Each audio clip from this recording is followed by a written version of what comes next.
So we've had a lot of rain this week.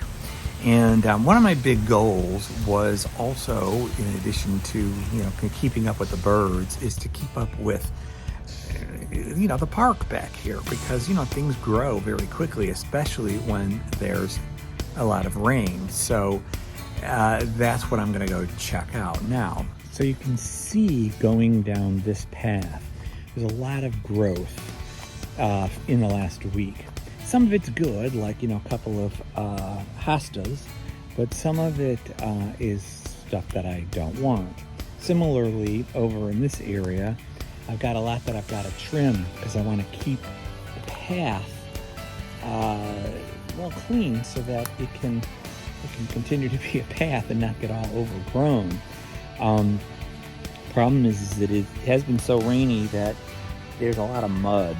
So we'll see how much I can actually get done back here. The other thing I have to be aware of is watching plants like this lungwort and also this ground elder and the ostrich fern that's behind it. And this too, this celandine poppy, these are great, but they're kind of buried underneath all this excess growth. So I typically use this guy to do the trimming of what is sort of all over the path. And in the last few days, I had charged up one battery here and two others, like this. However, what I discovered, apparently these batteries don't work anymore within this particular device. And the only one that does work is the one that is from the company itself. So that means that I'm going to have only a limited amount of time to actually be able to do some of the cutting back there. Oh well, I think I need to get a new battery from the company is basically what it is.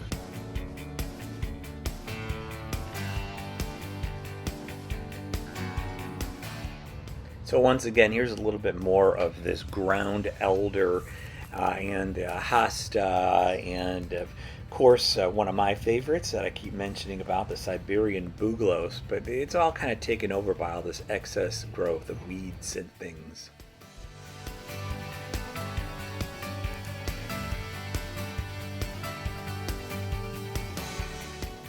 So it looks a little better once a lot of this excess growth has been chopped down and you're able to actually see some of these plants, which I really want. Here's a corabelle and another longwort. I really want them to pop a bit.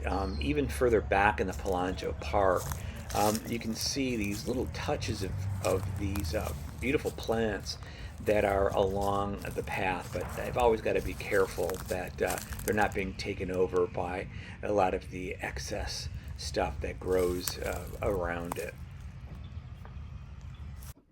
And you can see that even the route to Wrigley is beginning to get a bit overgrown in this wild park back here.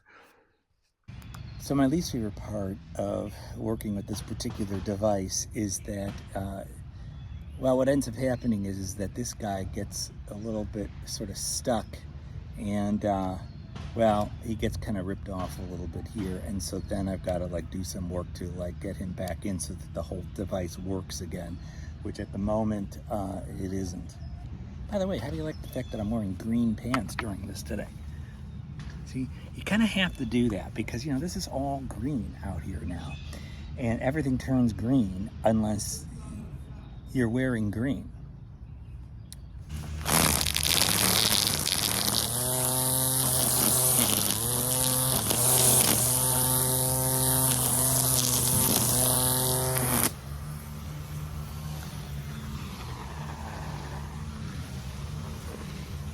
So, and then one of the other issues that pops up is that eventually that little blue thing in there that cuts all of the grass, eventually it's done. So I have 3 more. I gotta order more, and I gotta put this carefully inside.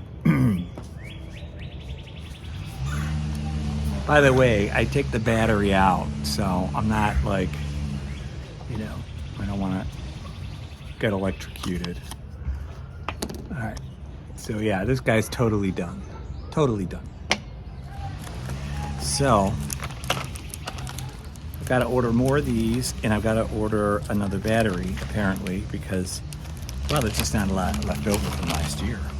This is also like kind of dirty. I really should be cleaning this so that it doesn't create issues. But for the sake of today, I'll spare you that. There's a little hole.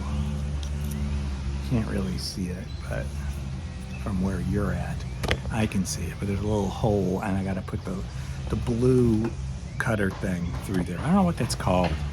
I'm just calling it a cutter thing. Remember the movie Breaking Away, and they were called cutters? I don't know. Just thought I'd mention that. It's a great movie if you've never seen it. 1979. Great movie. Took place in Bloomington, Indiana, at Indiana University. And bike race, it was the big part of it. It's really hard to get your little fingers, my little fingers, in there. Of course, I have skinny fingers. People have always said, you know, I should play the piano, which I attempted to do for about 3 weeks when I was very young, but I prefer to do things outside. So now, I mean, this should actually be easier for someone like me to do. Let's try this. I'm gonna do this, and let's actually like put it into the hole first. Oh, there we go. I know, you're probably sitting there laughing at me, but you know, listen, I'm just a regular guy doing this. All right, let's see, let's put this cap back on.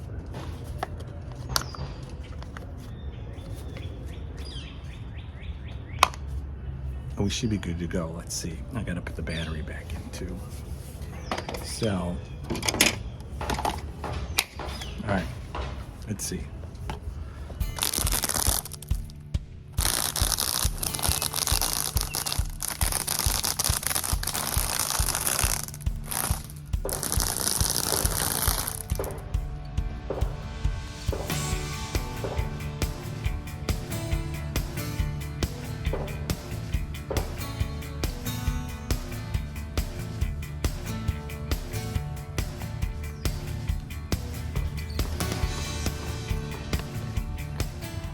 So this is getting frustrating, so we're gonna stop.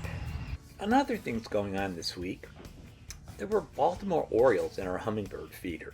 So I decided to head over to Birds Unlimited to go and see my friend Jocelyn again. You can do whatever you want. You need me to be in your video to prove that I exist, that you're not just talking out of your... And there's Jocelyn teaching me even more about boy. the Orioles and Dan, the hummingbirds and okay. everybody. So once again, Jocelyn got me to buy an interesting feeder. This one is for Orioles, and look, we have Orioles. Now, essentially what they like is some grape jelly. So that is what this Oriole, who's been coming around now for days since I installed this. Also coming around this week, well, there were these two ducks who showed up in the front of the house as Frank was working in the garage. No, the garage, this is not a good place. Okay? Hi.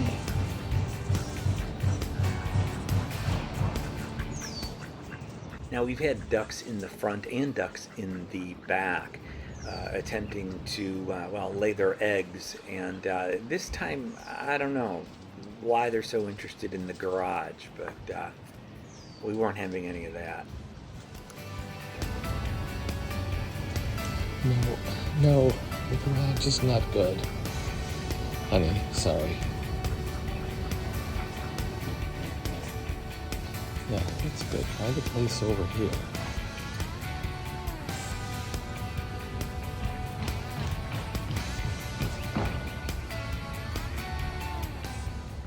So in taking a look at the front this week, the grasses I planted last week are doing well, as are the hostas, and the once trampled daylilies have perked back up. And while I'm glad and happy with what I planted last week in this section, there still are a number of areas that are kind of patchy with dirt, and really needs some work. So I decided to do something about that this week. So the Home Depot had a sale on mulch, and I've decided that I'm going to put some mulch down in this area, which tends to be an area that basically all the water runs through and nothing ever really grows there. I've got a few hostas and things, as I pointed out before, but I think this is going to be pretty cool. Hopefully with the addition of some mulch. So let's see what happens.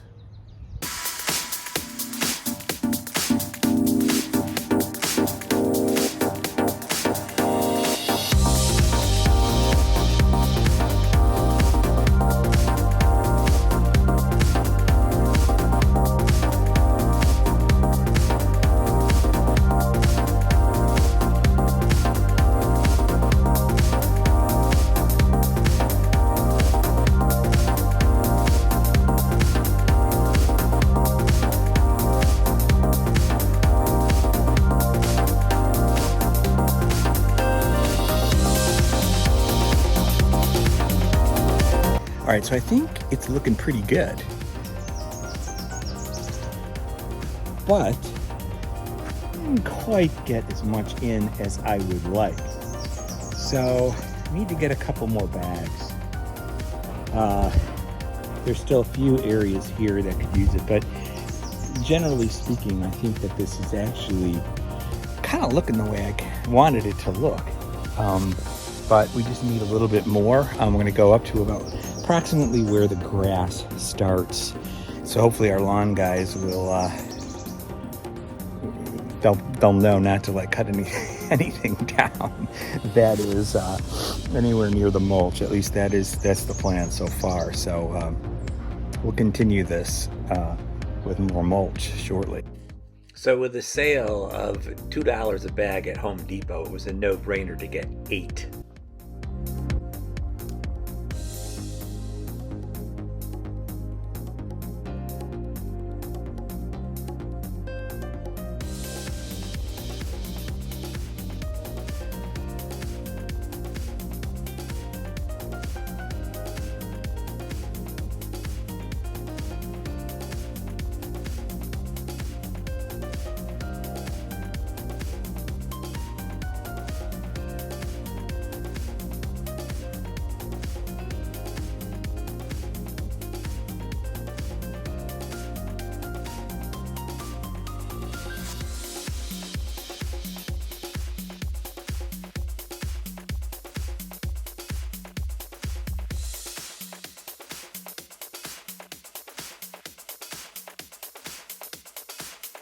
All right, well, I got the additional mulch in there, and now I think it looks even better than it did before. So now we've got a really good border going here, and we'll see how it goes. We'll see how it goes in the next few months when it rains and such, and yeah,